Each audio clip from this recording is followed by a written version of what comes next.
Welcome to That's So Intimate, a podcast where we explore living well through deep, curious conversations. I'm Sarah, guide at Rad Intimacy, inviting you to remember your sacred self. I'm Bryan, a guide at Sadhana Yoga School, where we share wisdom for life. Let's get intimate. Hi, friends and listeners. We're so glad to be back with you. It is threatening to be spring here in New Hampshire, and that feels like a shift of goodness.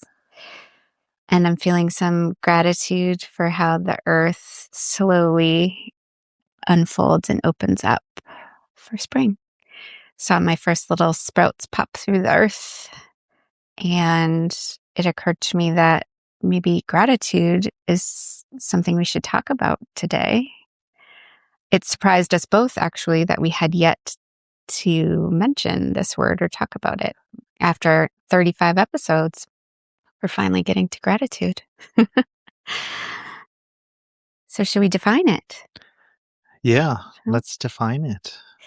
So gratitude is the state of being grateful, involving a deep appreciation for receiving a benefit, whether tangible or intangible.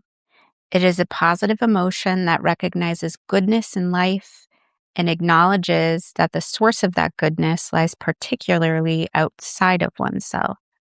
I love this part. Gratitude is a, quote, readiness to show appreciation for and return kindness. Yeah, that second part of the definition is something that I had not thought about before. I thought gratitude, you're recognizing or showing appreciation for something. Could be anything. It could be a material thing or, words but it's the thing that makes it gratitude is that you're showing appreciation, but then also that it's coming from outside of yourself. Yeah. And that does something magic, I think. That's part of the magic of it, because it recognizes that we're a part of something that's not just us. And a lot of goodness, like recognizing the goodness that comes from being a part of something is the magic of gratitude, because then we want to be more a part of it and we want to cultivate that relationship. So whether it's from nature, like we could be grateful for the things that the earth provides for us, like the sun and a place to live and food and the beauty. So we can have gratitude for nature. So that's recognizing that so much goodness comes into my individual life from nature. So then if I recognize that, I may have a little bit more, with the appreciation comes, I guess, a valuing of that. Like I value it if I recognize it and appreciate it. Yeah, ultimately what I'm hearing is this idea that we are better off and we need other things and people and things outside of ourselves. And that interconnectedness is a huge part of, gratitude is a recognition of that interconnectedness. And Thich Nhat Hanh actually wrote about that, saying that gratitude is inseparable from interbeing. His word for, I think, interconnectedness, but the recognition that nothing arises alone. When you eat an orange, you are receiving sunshine, rain, the labor of farmers, the biology of millions of years.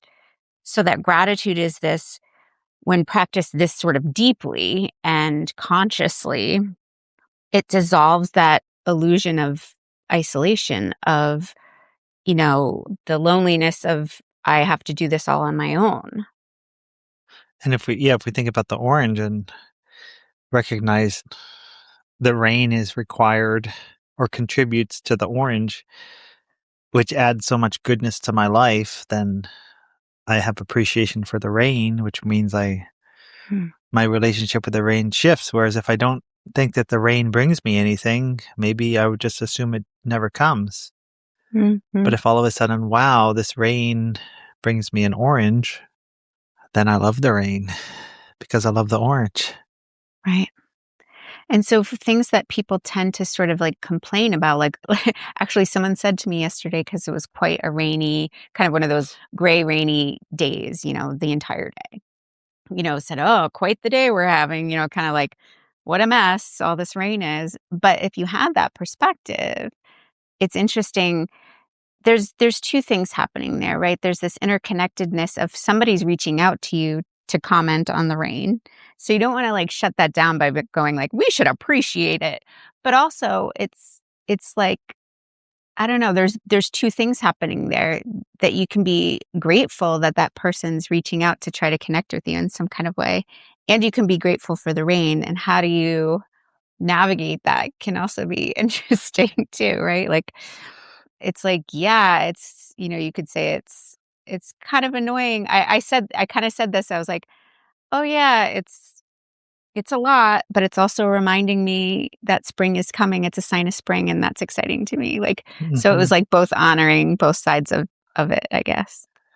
Yeah, that's interesting how we interact with people who are maybe not showing gratitude or not experiencing gratitude in the moment. Hmm. It's a gentle dance, right? To both honor whatever's annoying or connect in that way, I guess, but then also show the brighter side if that feels like a welcome thing to do.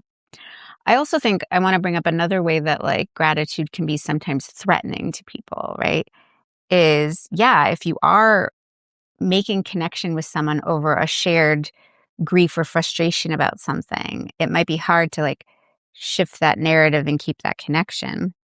But then also, for an individual, sometimes it can be hard for them to reckon with stopping and slowing down enough to appreciate, recognize, pay attention to, and find gratitude in things, because that means they have to stop, even momentarily, striving, pushing, hustling, and that can be scary for some people to put that down, even just for a moment. So you're saying taking the energy or time to have gratitude, then we don't have energy or time to spend hustling. It is a little bit contrary to that. I'm going to work so hard. I'm going to accomplish this all myself. I'm going to keep thinking about tomorrow and keep pushing forward. And, you know, we were, last week talking about overwhelm, that whole urgency, right? To like do. It can be hard. And again, I think threatening to some people to like just be for a minute and appreciate what is.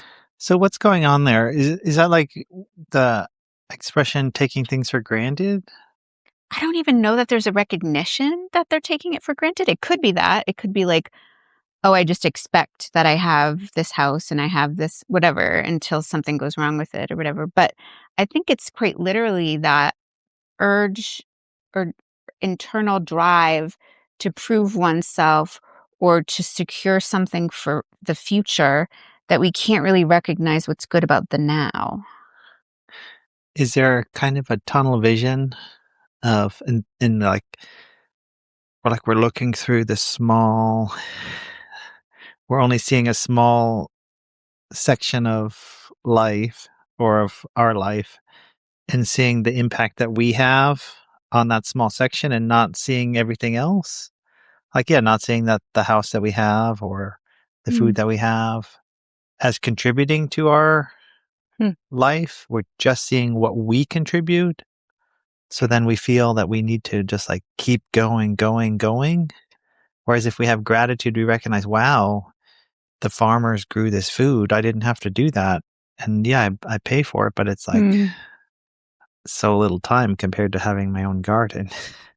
Yeah. I mean, I don't know. It's hard to say where it comes from. Maybe if it's never modeled for you, that might be part of it. Society doesn't necessarily reward this pausing and slowing down and appreciating per se. Like, so if you're not producing, is it valuable? If people don't see it as valuable, why do it?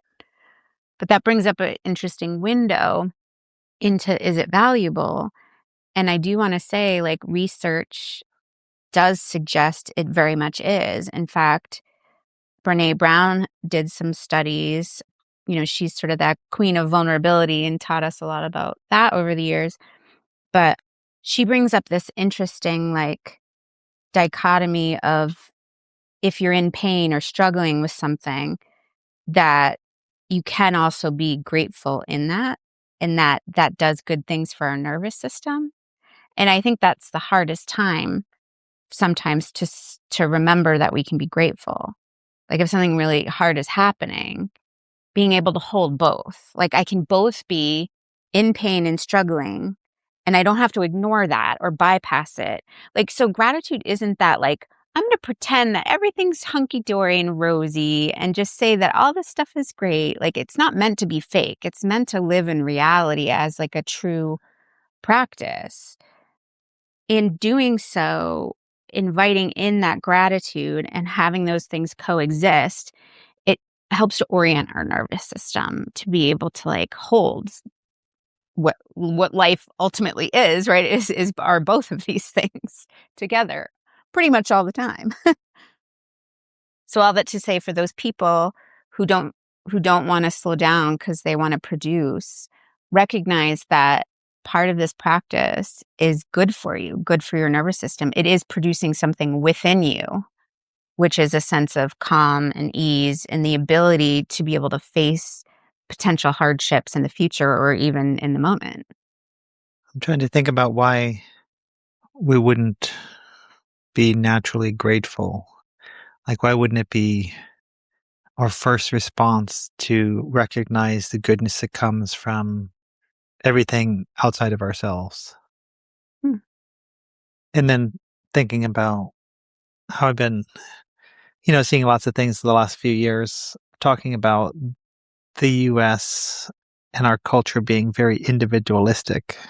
And I mean, I guess even the American dream is that anyone from any background can, on their own, you know, get an education, start a business, or get a job, and you can progress as far as you want into the different realms of success.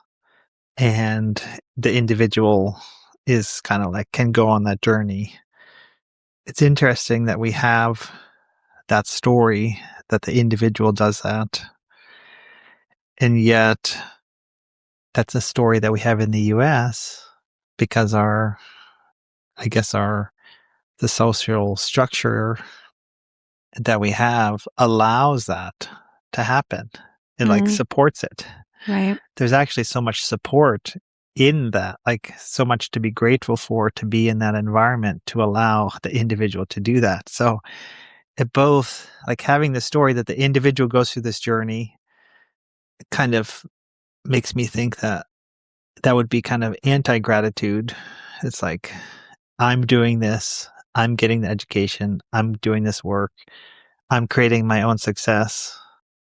It's kind of anti or And ungratitude so would you give story. gratitude to yourself? I Well, mean, there I wouldn't guess you be could. gratitude, I guess it in would be that. called something Yeah, it would else. just be called, Well, it's an appreciation of your yeah, effort, I yeah, guess. it'd be I don't know. appreciation for your own effort. But I guess gratitude has this idea of appreciation for Others or other, yeah, others. Yeah. something. But, like, the orange is a great metaphor for realizing that you can't do anything alone, though. Like, you can still appreciate all the effort and time and commitment and whatever you wanna say about what you put into it, but nothing happens in a vacuum. Like, you always have other people, situations, you know, to thank for being part of it, right? That's the worldview that I have, but I think Yeah. that not everyone has that worldview. So, like, if we have the worldview that everything is interconnected, Yeah. we have to be grateful for things that come from outside of ourselves because we Mm. recognize that. I mean, sometimes it's even just being grateful for the timing of things. Like, I can't believe this thing popped up exactly when I needed it. And like, sometimes if you don't have like a higher power, you don't know who to thank for that. But like, just having gratitude for something like that, it doesn't have to be that it's another person per se, right? But like, that things worked out in this particular way. And maybe you can't identify who or what to thank for it, but putting out that acknowledgement into the world, right, is powerful, and a powerful practice in realizing you're not alone. Yeah, and I guess gratitude is recognizing the goodness that comes from things outside of us. I'm wondering what it is when we recognize, like, is it either we recognize a goodness or we don't recognize anything? Or is there something like recognizing the ungoodness, the bad that comes from outside of us? Because like if we get sick, right, we can say like, oh, I got sick from maybe I had some internal things that allowed this to happen, but mostly it's kind of an external thing, maybe causing me to get sick. So I can be grateful for it because it allows me to rest, or maybe it gives me new perspective on life. I can recognize the goodness in it, but then there's also some badness in it because I'm sick and I'm not enjoying the few days that I'm sick. So both are exist, like the goodness and badness. Gratitude, we recognize the goodness. The badness, we have resentment or anger or bitterness. But and this is, maybe a more advanced stance, but you can have gratitude for difficulty in your life, and it might take a whole cycle of moving through that challenge in order to get to the other side and find gratitude for it. But it's not a toxic positivity thing. It's like, what is this challenge presenting me with? Like, what skill am I, or what am I meant to learn here? What is this growing in me? It's important to kind of at least consider that there's this silver lining in a lot of these situations, and being curious about what it's teaching us or what to be grateful for in it. Hmm. Another thing I wanted to bring up with this difficulty is, so this Benedictine monk, Brother David Steindl-Rast, has spent his life studying gratitude. And he talks about, we are not grateful because things are good. We find goodness because we are grateful. So it makes me think of like the chicken and the egg thing. Like, do you get more gratitude because you're practicing it, or are you practicing it and then more good things happen to you? Like, I don't know if I'm making sense. Yeah, I mean, I think both are true, and I think Yeah. the studies show that we can have a gratitude practice. So a simple one that I've done in the past is at the end of the day, write down 3 things that you're grateful for. It just be bullet points, very simple, takes 1 minute to do. Mhm. So say like, I'm grateful for the smoothie that I had today. I'm grateful for the interaction I had with my partner. I'm grateful for my job. So 3 things we're grateful for, 3 things that are not us, that bring goodness into our lives. May I add on to that really quick? Yeah. Studies show that being more specific about the gratitude is more impactful. So, Mhm. like, instead of saying, like, I'm grateful for my job, you could say, I am grateful for the healthcare package that comes with my job for when I get sick, or like, Mhm. Yeah. that might be not a great example, but like, instead of saying I'm grateful for my partner, you could be like, I'm really grateful that they made the effort today to make me breakfast and tell me they love me. Like, just Yeah. getting more specific helps it like really land. Yeah, the more specific we are, the more we're actually seeing that connections, and we're seeing it more clearly and more tangibly, Mhm. the more specific we are. But you were But that saying, practice right. is a practice of gratitude. But then the idea is that we're rewiring our brain to then have more gratitude in the things that we're not consciously trying to be grateful for. It just kind of comes a little bit more naturally for us, and we'll recognize Mhm. the positive things that come from outside of us, and we start to see things from, grateful colored glasses, and we can be grateful for everything or more things, right? Mm. Eventually, maybe everything. I want to ask you about a difference between gratitude and prayer. And the reason I'm bringing that up actually is because of this Mary Oliver quote, but I think this is interesting and I want to explore it after I say the quote here. She wrote a piece called Mindful. I don't know what exact I don't know exactly what a prayer is. I do know how to pay attention, how to fall down into the grass, how to kneel in the grass, how to be idle and blessed. And I think about, for me, the only difference I'm aware of between prayer and gratitude from my own personal experience is that I remembered growing up Catholic Christian that prayer was a lot about thanks and asking for things.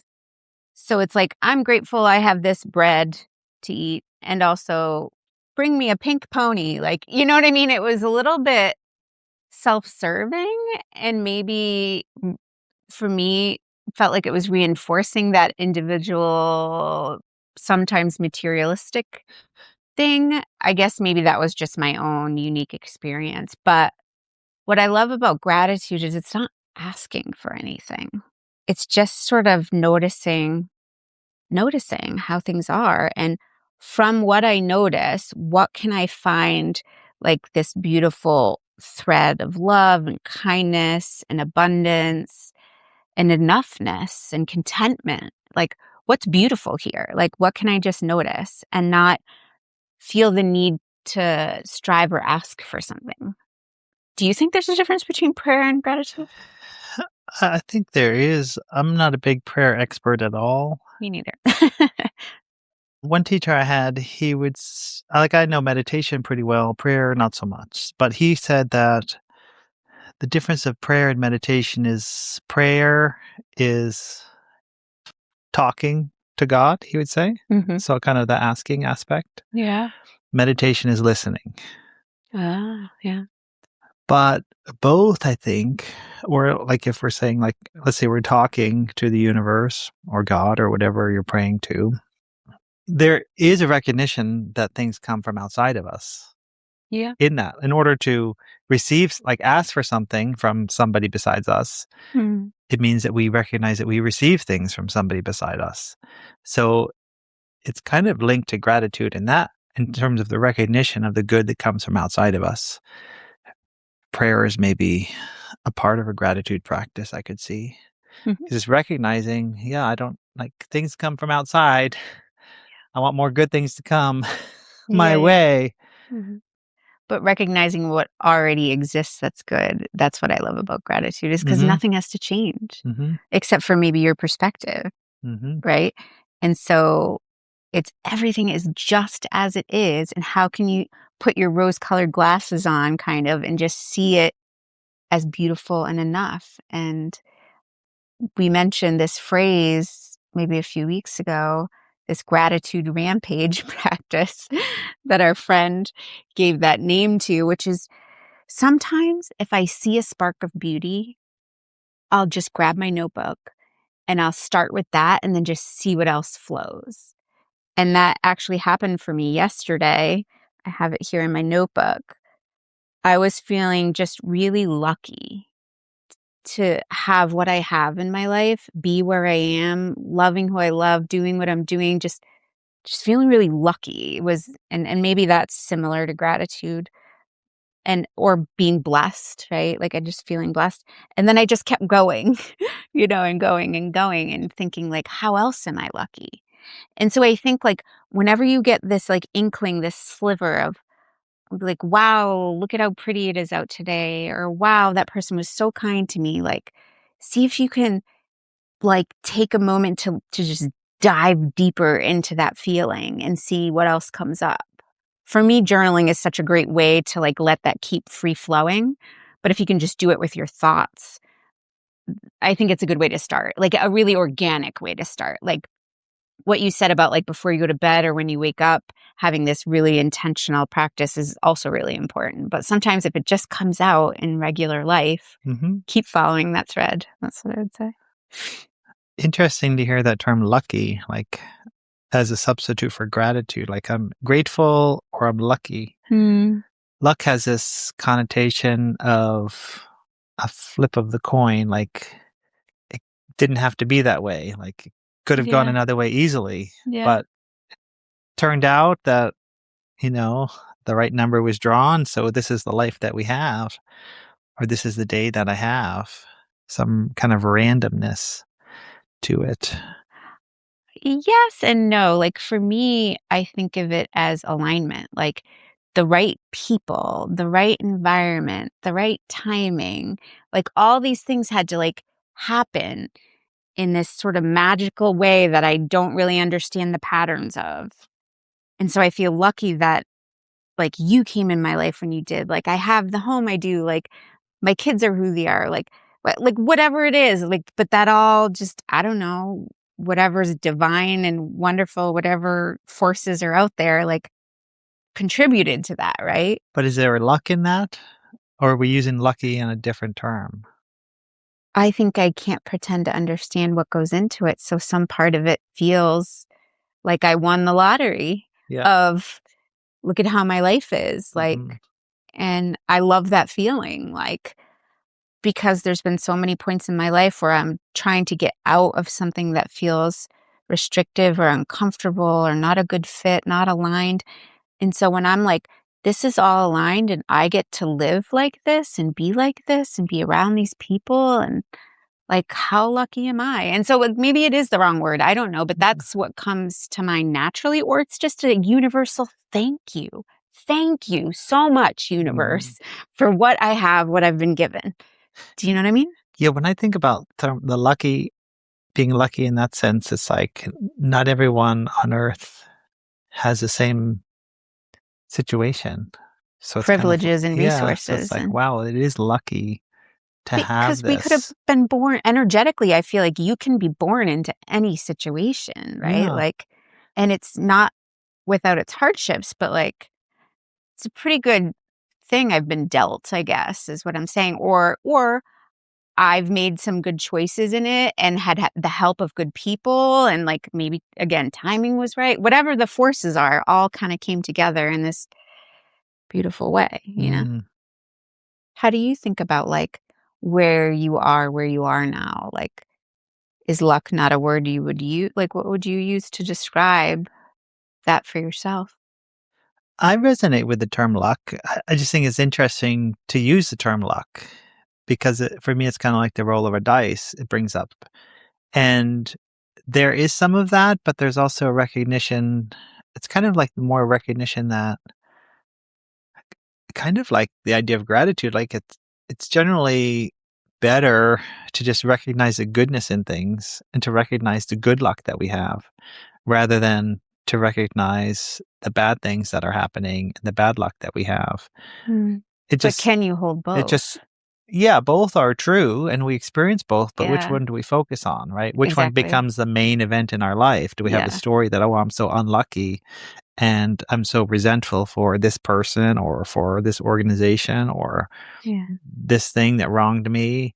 It may be true. Maybe we were wronged. We've all been wronged. We've all had Can you let it bad go? things, but is Yeah. that the main focus? And is that how we want to see the world? Is that productive for us? Is that helping us?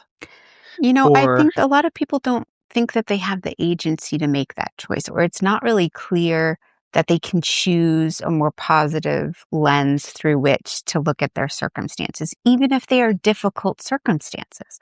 You know what I mean? And I think, again, being able to hold the pain and the gratitude simultaneously is maybe an advanced thing, but it's such an important bit for how to enjoy this wild ride of life. mhm. Like, I really do feel that. Yeah, so this is where gratitude practice can really help us. The studies show that when we practice gratitude, we recognize the contribution of others to our life. So then it's kind of like a pro-social emotion and it gives us motivation to be more social and interact with others in a positive way. And Mhm. we value others more. So we're going to be more part of things. Yeah. If we view bad things coming from outside of us, then we tend to withdraw and we're not going to be a part of it. And my sense is that when we're a part of it and we interact with others and we're part of the community and part of the planet, we receive more from it. Like there's a reciprocity that happens. Like we're Mhm. grateful for our neighbor. We're going to want to help out our neighbor if they're in need. And I think And then all they're of going to help us out in turn. And it's an upward spiral. If we're yeah. resentful for our neighbor and we don't interact and we don't want to help them because we're resentful because they wronged us somehow, then we're kind of out of that system and we don't get the benefit of being in relationship. I think you bring up an important point is that if somebody has wronged you, there's always the potential for repair and to shift the narrative and change it by extending some kind of kindness and trying to shift that reciprocity toward, I used in part of the definition at the beginning this line that gratitude is a readiness to show appreciation for and return kindness. So if you are able to start that pattern anew, even if somebody's wronged you, like if you show them a kindness, maybe even show them 3 kindnesses in a row if you don't get one back, and then like see if that can shift, right? Shift. And I guess what I was going to say before is that I believe that that's a practice and a pattern. So that when you get in the habit of showing others kindness and then also sharing with them what you appreciate about them, like sharing your gratitude for something they've done. It's this beautiful cyclical thing. I mean, it always won't be balanced, right? Like every relationship has someone who's giving a little bit more than the other during certain points of time. Like hopefully, generally speaking, it meets both parties' needs and you're able to help each other and be grateful for each other. All that to say, I think it's a practice. And the more you practice this kindness, this reciprocity, this sharing verbally with the person or over text or whatever, that you're grateful for them in these very specific ways, it just becomes a natural way of being and interacting with others. I mean, even you and I, so I want to bring up different types of relationships and how gratitude can be beneficial. You and I aren't always super consistent with it, but regularly have a practice of doing like a relationship check-in. And it's a 3-part check-in. And one key aspect of it is saying what we're grateful for the other person. And I think it's just really important to say really specifically why you're grateful for the other person, whether it was a small act that they did or who they are or I don't know. It helps build trust and love and that kindness toward each other, which is important, especially when in long-term romantic relationships, you can get hung up on what what is missing or what is lacking and get in these like negative spirals about who a person is and how they're behaving is focusing on the positive of what they are doing right. Yeah, I'm thinking that we have kind of this a negativity bias I see thrown around a lot Mhm. in that we are very good to spot negative things like threats to our life or our safety and remember them. And that's to help our survival. Mm. So it's great that we have that, but living our life like that is is maybe not the best way. Maybe having a gratitude practice to counter that negativity bias adds a little bit more wholesome view of the situation. So, yeah, with a partner, maybe they did something that upsets us and we really pick up on that. We want Mm. to deal with it, but we don't want to make pretend that that's the entirety of the relationship, Mhm. because that's just one day or maybe even 1 minute Mhm. of the relationship. And having gratitude, recognizing some of the wholeness of some of the positive things they bring in. So when we hold that, see the positives, the goodness that's brought into our life in this relationship, then we're more willing to work and to repair the challenges in the relationship. Yeah. I think this is really important for parent-child dynamics too. We can get hung up on like what struggles our kids are going through or how they're not picking up their stuff or like whatever is going on and just making sure that we tell our kids like how grateful we are that they are who they are and they're doing what they're doing and that they're doing it well is really important. And I guess one thing when you were talking about relationships and just bringing up parent-child relationships that I struggle with the most in social situations, and I'll say often it's like because I'm a woman and it's my experience, it's like in female relationships or mother to mother relationships or wife to wife, partner to partner, where you're complaining or sharing a struggle that you have with your child or with your partner. And then that becomes like the bonding glue. And then that's like what you do when you get together is sort of like, it's great to have somebody to like bounce things off of. Like, I'm really struggling. I'm not sure what to do. My kid's going through this. I'm nervous. Like, that's important in relationships. But when it turns to, it's such like a fine line sometimes between having friends as resources to complaining and having that be the common thread of your relationship. I noticed that a lot in like mom groups is like complain about our partners and how they're, not meeting expectations in some sort of way. And so that's why I mentioned at the beginning when we were talking about someone who commented on the weather, I was like, how do you both keep the relationship if you still want it, but try to shift it away from being so kind of pessimistic, right? Mm. So I think that's challenging. What do you think about that? Yeah, I definitely recognize that. Like, we all have I think of, like, different friends, right? So we have some friends who we can commiserate with. We have some friends that will motivate us. We have some friends that we just have fun with. We have, Yeah.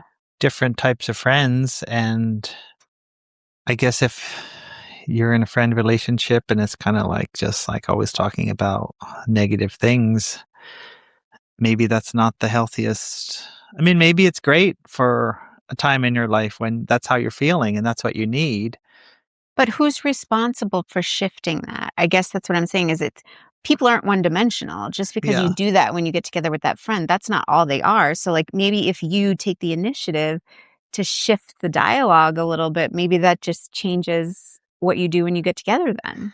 Yeah, it can, and it may be true that that's what the friendship that's the glue that holds the friendship together, and otherwise, Right. it's not really a friendship.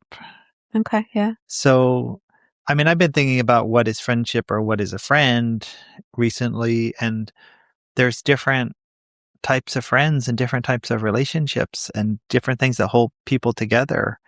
And yeah, I mean, I remember, yeah, when Jane was younger, like I was kind of part of the mom groups, but also outsider. But yeah, that was the glue that held us together. We all had young kids, and then just our lifestyle was such like we're in the same point in life that Hmm.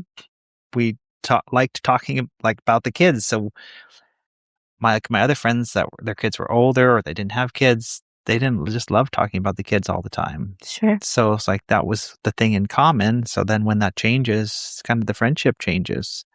So is that a friendship or is that something else? I think it's still a friendship that serves a certain purpose.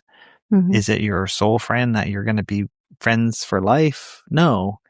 So like the friends that are always talking about negative things, I guess it's kind of, yeah, maybe try to make a shift if you can, Hmm. but maybe it's going to be a shift of who you interact with. Like maybe try sharing that same thing with different friends and seeing how they respond. Or maybe try sharing different things with that one friend and see how they respond. But my sense is that having an attitude of gratitude tends to be more beneficial in our lives than having a pessimistic attitude. Hmm. So if we are noticing that we're talking pessimistically or complaining or seeing the negative things and really emphasizing those in our life, and that's the main thing we gather around, maybe making a shift is going to shift the spiral from kind of like a downward spiral where we're kind of going more isolation, individual isolation, where we're going to retreat from the world if we see the world as negative and if we switch our friends and then start to talk about more positive things, we're going to want to engage in the world more. It's more inspiring. We have more reason to do it. Mhm. And just that you each individual has the ability to make that shift in their life, that you have agency to change your own perspective and to introduce a daily practice of gratitude will eventually change your overall perspective on your own life and on struggles that will inevitably come into it. Yeah. So, It's powerful, I guess is what I'm saying. yeah. And starting with a simple gratitude practice at the end of the day, taking 1 minute or 2 minutes to write down three things you're grateful for. Then you might just start recognizing it during the day, and the partner you've been complaining about does something and you recognize it and you're like, wow, I'm so grateful that you do this, Mm. right? Thanks for cooking breakfast this morning, or Mhm. thanks for the note you sent, or whatever it is. Like we start to recognize it more if we practice it. And then the story can slowly shift, right? So then when we get together with our friend, instead of having 10 things to complain about, we have 10 things to complain about, but three things that we're grateful for. We're like, I was just so overwhelmed the other day and they had already cooked dinner or they took the Mm. kids, did this, and I was just like so grateful to have 20 minutes to just relax and do nothing. Mhm. It's like an upward spiral of gratitude. And then, like, yeah, it would be ideal if we're just grateful for everything in our life rather than being resentful for everything in our life. Yeah. And the situation doesn't have to change that much. It's just the story we tell around it. Yep. Because we could think in this moment things that are goodness, the things that are bringing goodness into our life and the things that are bringing badness into our life right now. And which do we want to focus on? Which story do we want to tell? Do we want to tell the story that we had this great day? Mhm. Or do we want to tell the story that we had this terrible day? Yep. And I guess the only thing I would add on to that, it's very much perspective, as you're saying, but also that it can be nuanced and not so black and white. So that, like, you can both in the same thought be like, I'm really having an emotional, blue, down, icky kind of feeling day. And at the same time, I can be grateful that I live in this beautiful house, that my kids are healthy. Do you know what I mean? Like, it's not so sticky sweet and simple as being like, I'm just going to focus on all the positive. Like, I guess I just don't want to paint it like that. It's very much a choice that you can focus on what's beautiful and what you're grateful for and people's kindness. And also, you don't want to, like, I don't know if self gaslight is a thing, but you don't want to, like, tell yourself that your other feelings that aren't, rosy and positive don't matter. So it's both. It's holding, again, that's why I said it's like this, like, being able to hold the dichotomy of all of these feelings and all of it. And maybe even that it's part of the beautiful reason why we're here on this earth is to feel all the crappy things and all the good things. And that's the point. Like, we can be grateful that we get depressed sometimes or something, even though it feels terrible. It's like the fact that I'm able to go to these depths, highs and lows and everything in between. Like, I think that's part of it. And with that, I'm curious if you'd want to share on a personal level, like, what are three things you're grateful for right now? Grateful for the fire that we're sitting next to and everything that is behind that. Mm, the trees that had to Yeah, grow. the trees that grew and my neighbor that cut them down and Mhm. the designer of the stove. And I mean, everything stems, like, there's so much that goes into having this fire here. Right? Grateful for having you in my life. And I guess everything behind that, from everyone that's influenced me to be the person that I am, that's you want to be around. And Mm. then everyone that's influenced you, that's allowed you to be the amazing person that you are. Aw. And then, well, I guess the other thing that pops up is kind of in a transition career-wise, and it doesn't feel great, but I'm grateful for the opportunity to have this experience and go through it and figure it out without physical struggle or hunger or homelessness or Mhm. like I feel like some suffering, but it's just mental, right? So I'm grateful that I have kind of my root chakra things taken care of, that Mm. I feel safe and fed and warm and all those things. And yet I feel unsettled career wise. And I guess I'm grateful that I do like I could have this opportunity to go through this and just kind of like the mental challenge of it without like actual suffering. Right. Yeah. That's like the holding the gratitude with the challenge too, Yeah. It's right? like I'm Yeah. grateful that Yeah. like I do feel struggle around that, but I'm grateful that I like when I back up, I'm not struggling. Yeah. Yeah. So that's kind of like, when you're sick, like, but you're not dead, it's like grateful to be alive, even though I'm sick, it's like, Right. yeah. So those are three things. Beautiful.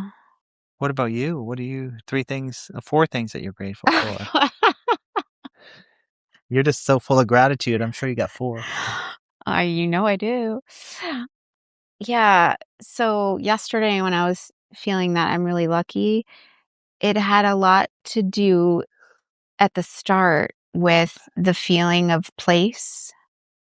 So my home is beautiful, but like the land on which the home is so magical, I think. There's a river and woods and no light pollution, so you see the stars. And so I was just feeling like this immense gratitude for the land and the place where I live. Yeah, for you as well. For just like the warm hearted, positive, like, and when I mean like optimistic, caring, and generous person that you are, that I get to love you and be in that relationship is I'm grateful for. The health of my kids. I'm thinking about that a little bit more lately. Not because either of them are struggling with anything, but that I don't have to process those deep emotions of serious illness or anything like that. Just like little things with them getting colds or getting braces on or, you know, the normal little things, but nothing at all serious, and I just feel really grateful for that, having worked in a children's hospital and having seen the anguish that parents can experience when their kids aren't doing well physically, health-wise. And what would my fourth one be? I guess to my family who worked hard to save money and be frugal and provide for themselves and me, and by extension, their grandchildren and things like that, so that I was able to learn about saving and being frugal and valuing money in that way that it serves needs. Yeah, I guess the lessons around money and hard work. That's great that you're grateful for them Yeah, in that way. yeah, because it has benefited me and my children, and I see that as like a legacy, and that you can leave if you're able to save. And it makes me think about every time I want to spend money on something like, oh, but this could like serve great grandchildren I never meet, kind of thing, if I hold on to it and save it and like pass it down through, kind of a Mm, thing. It gives a different weight to money in that way. mhm. Interesting. I'm thinking about our current, like, mental health care system. I see a lot of people, like, disengaging from family talking about the trauma that happened in family, and just like pulling back and just kind of like just recognizing the negatives, actually, rather than trying to cultivate an attitude of gratitude towards our family, not dismissing the negative things, but holding them Alongside. alongside Yeah. the positives, the goodness. Mhm. Because I guess, the whole idea of this episode is when we recognize the goodness that others bring to our life, it gives us motivation to be in relationship with them. And that in general creates a better life for ourselves and for them, probably. But the research shows for ourselves, right? Like when we're grateful, then we wanna repair the relationships, and then we have more healthy relationships, and then we have more support, more network, more resources to draw on. Mhm. I personally would love to hear from some of our listeners if they have certain gratitude practices or maybe the 3 things that they're feeling grateful for presently, you know? Yeah, let's do that. So just record 3 things that you're grateful for and send it to us, and maybe we'll play it. Yeah. Or maybe it'll give us an idea for something else to talk about too, Yeah. which could be fun. And one thing I've seen in groups when you do gratitude, like you just say your name and one thing you're grateful for, or 3 things you're grateful for, Mm. like at the beginning of a gathering. It's a great way to prime people for recognizing positive things and having more positive perspective. So you tend to get a kind of like more positive environment. But then it's also a way for people to share about themselves and what's important to them, right? So it's like if I say, "Oh, I'm grateful for my partner," then everyone knows I have a partner and they're a big part of my life. Or if I say, Mm. "I'm grateful for the job that allows me to travel," then people know that about you. It's a way to share Yeah. and learn about each other by sharing what we're grateful for, which may not come up otherwise. I'm grateful that we get to do this podcast and we get to talk to each other often like this and share it with others. Yeah, me too. Thanks for tuning in to That's So Intimate. If this episode sparked something for you, hit subscribe and share it with someone you care about. We're growing this beautiful community, one conversation at a time. Got a word or topic you want us to explore? Send us an email or find us on Instagram. We love hearing from you. We'll be back next week with more connection, curiosity, and intimate conversation.